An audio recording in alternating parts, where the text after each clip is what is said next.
Hola a todos. Vamos hoy a echar un vistazo a ejercicios de probabilidad básica que nos vamos a poder encontrar por tipos. Primero, los primeros de ellos son los ejercicios que tengan que ver con bolas o con cartas. Con bolas, ejercicios típicos como tenemos una bolsa con 3 bolas rojas, 2 negras y una blanca, o tenemos una baraja española. Siempre que hablemos de barajas españolas, es muy importante centrarnos en el aspecto que tiene una baraja española. Una baraja española siempre tiene 40 cartas, distribuidas de la siguiente manera.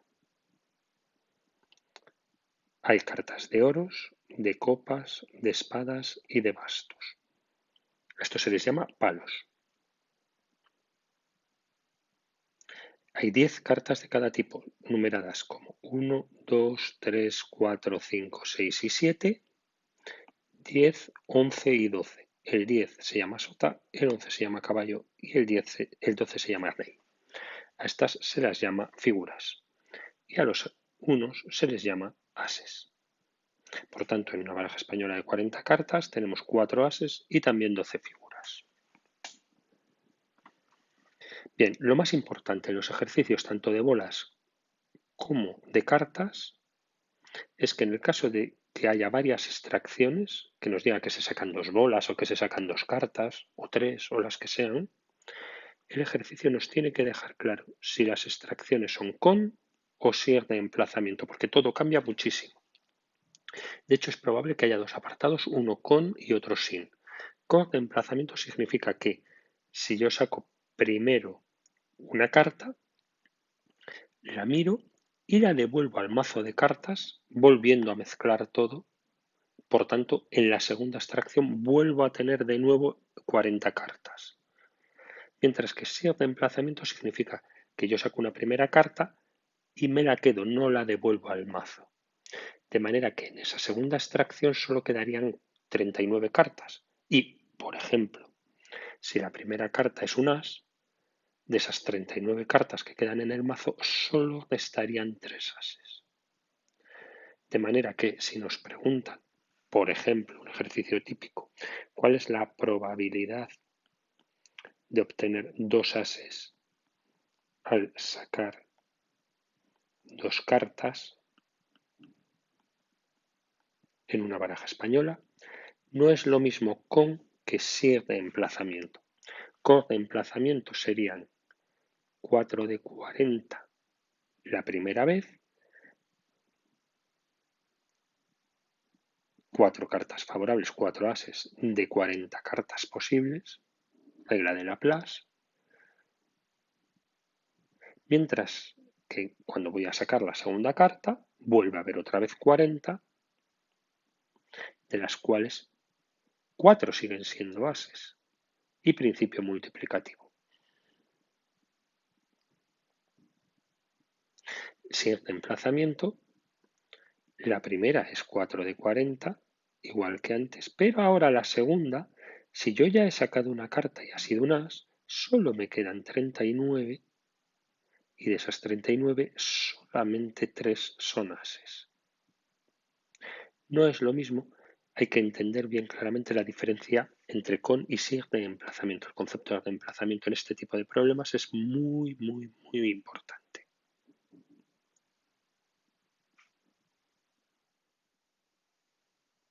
Bien, vamos ahora con las monedas. Se lanza una moneda, se lanzan 2 monedas o 3 o las que sean. Bien, el espacio muestral cuando se lanza una moneda siempre va a ser cara o cruz. Aquí en presencial discutiríamos durante un rato sobre si una moneda puede o no caer de canto, o incluso si se puede perder al lanzarla al aire, pero bueno, eso es otro tema. De manera que nuestro espacio muestral, nuestras opciones van a ser cara o cruz, que se representan habitualmente así, cara con una C y cruz con un aspa. En inglés las palabras son head y tail y se usan H y T, pero bueno, no toca. Bien, lo más importante aquí es poder mantener siempre los sucesos como equiprobables, como sucesos de la misma probabilidad, para poder aplicar la regla de Laplace.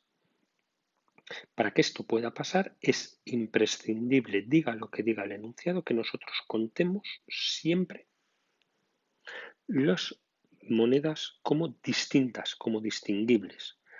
Entonces, enunciados que digan que se lanza una moneda dos veces, que se lanzan dos monedas, que se lanzan dos monedas iguales o que se lanzan dos monedas diferentes, todos son la misma cosa y todos se van a hacer igual. No puede haber ninguna diferencia entre lanzar dos monedas iguales y lanzar dos monedas distintas. Para poder aplicar la regla de Laplace es imprescindible considerar las monedas como distinguibles. Entonces, si se lanza una moneda, no hay ninguna duda. La probabilidad de cara va a ser un medio y la probabilidad de cruz va a ser un medio. Entonces, por ejemplo, podemos alternar con lanzar una moneda trucada en la que la probabilidad de cara sea 0,75. En este caso, lo que tendríamos que hacer es tener en cuenta que la probabilidad de cara o cruz, la probabilidad total, la probabilidad del espacio muestral, es 1. Y si la probabilidad de cara es 0,75, entonces la probabilidad de cruz será 0,25. Es lo único en la que nos podrían liar. Y a partir de ahí tendríamos que seguir jugando.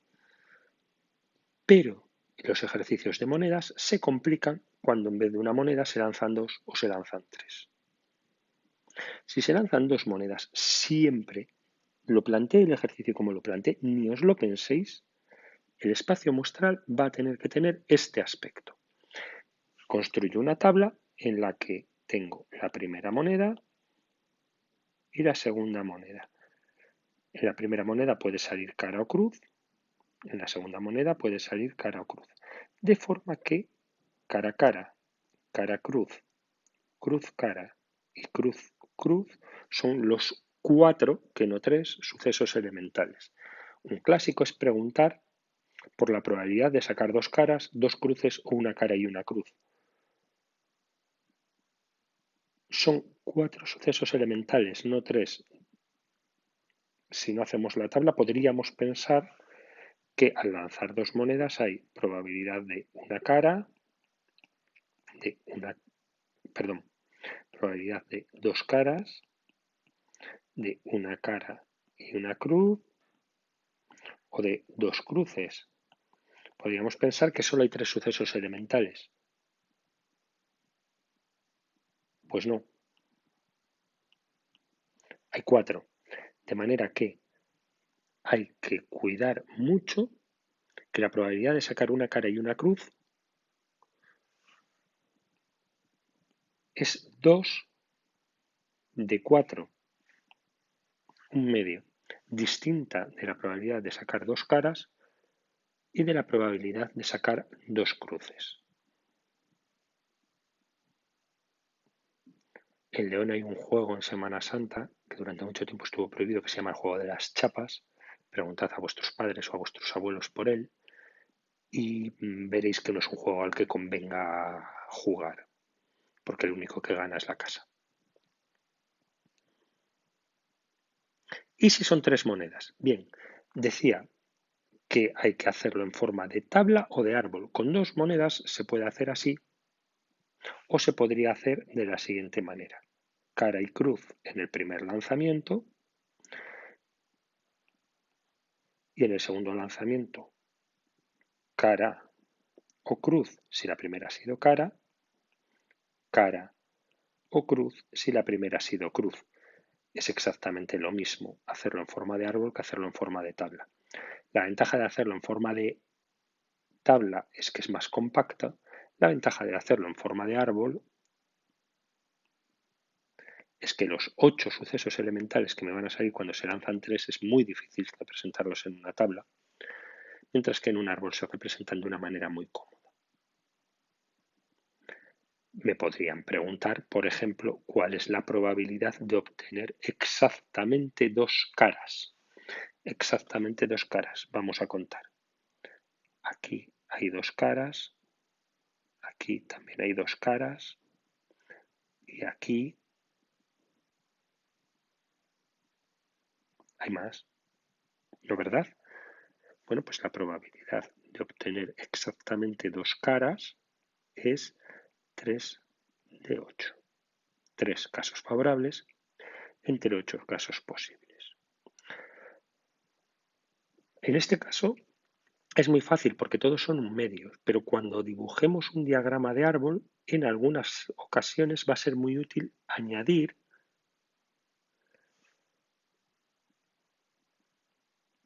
las probabilidades. En este caso no tiene misterio porque todas son un medio, pero si lanzáramos la moneda trucada de antes, sí tendría más miga, sí tendría más gracia, porque unos serían 0,75 y otros 0,25. Y entonces, si yo quisiera calcular este caso de aquí o este caso de aquí, tendría que ir multiplicando este por este por este, para sacar la probabilidad de este caso de aquí. Principio multiplicativo. Cuando sean todos un medio no tiene misterio. Cuando no sean todos un medio, será útil añadir en las barritas la probabilidad de cada una de esas damas. Dados. Bien, siempre que hablemos de dados, a no ser que nos dijeran algo muy específico, se entiende que son dados cúbicos.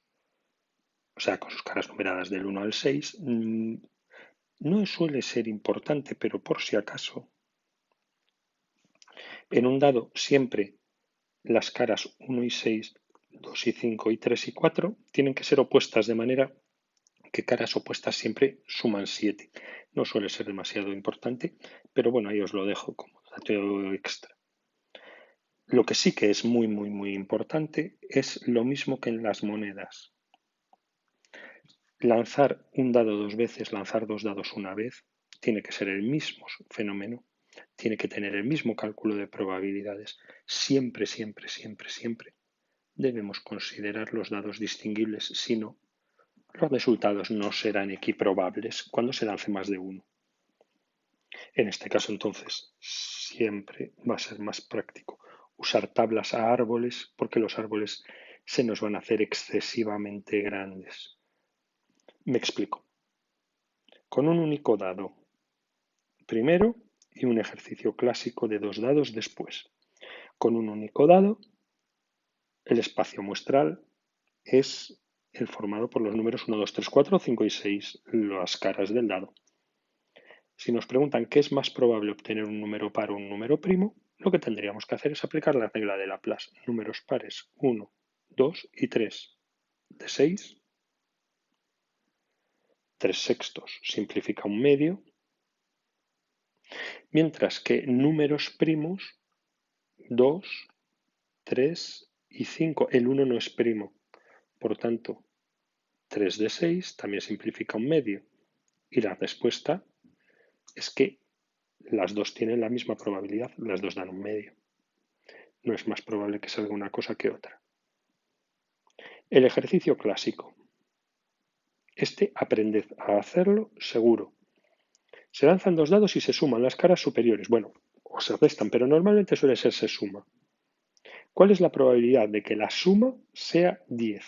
En este caso, lo primero que vamos a hacer siempre es esta tabla de aquí. Al lanzar el primer dado podemos obtener los números del 1 al 6. Al lanzar el segundo dado podemos obtener los números del 1 al 6, de manera que aquí iría el 1, 1, aquí el 1, 2, y aquí tendríamos una matriz con 6 por 6, 36 sucesos elementales.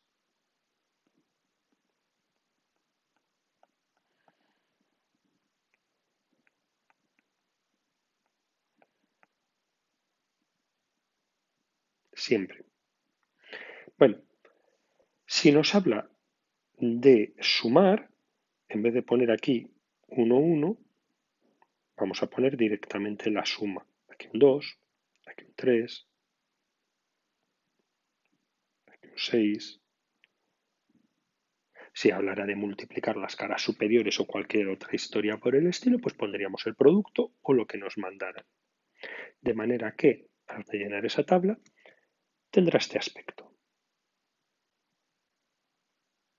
Si os fijáis con cuidado, normalmente estas tablas tienen una cierta simetría, en este caso es por diagonales secundarias. El espacio muestral, si lo queréis representar así, lo que puede salir al lanzar dos dados y sumar las caras superiores son números del 2 al 12, pero estos números no son equiprobables porque mientras que solamente hay una posibilidad para suma 2, por tanto la probabilidad de suma 2 será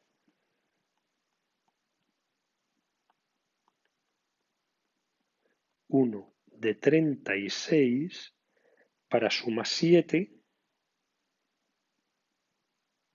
hay un montón de posibilidades, por tanto la probabilidad de suma 7 será 6 de 36, que simplifica a un sexto.